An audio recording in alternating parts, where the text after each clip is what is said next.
Mummy जी को अनाथ आश्रम भेज दो।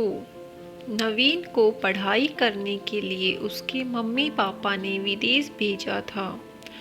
जब उसकी पढ़ाई पूरी हुई तो वह विदेश में ही नौकरी करने लगा। यह सब देख नवीन के मम्मी पापा को बहुत खुशी हुई। ऐसे कई साल बीत गए। नवीन ने वहीं पर एक लड़की से शादी कर ली। वह उसके ही ऑफिस में काम करती थी। कुछ साल बाद नवीन के पापा का निधन हो गया। तब नवीन की माँ बिल्कुल अकेली हो गई।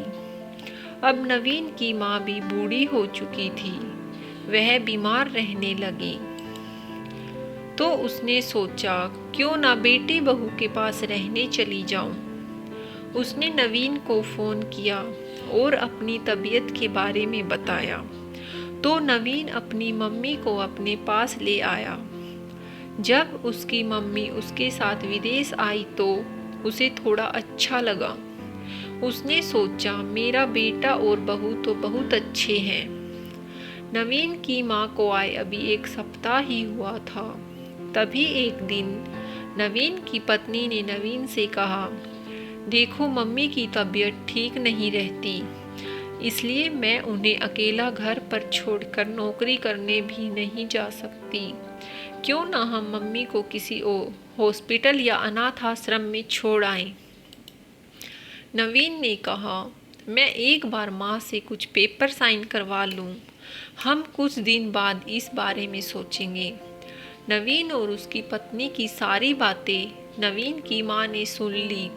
नवीन की माँ सुबह होते ही घर छोड़कर चली गई और अपने कमरे में कुछ पेपर छोड़कर चली गई। पेपर पर नवीन की माँ ने साइन कर रखे थे।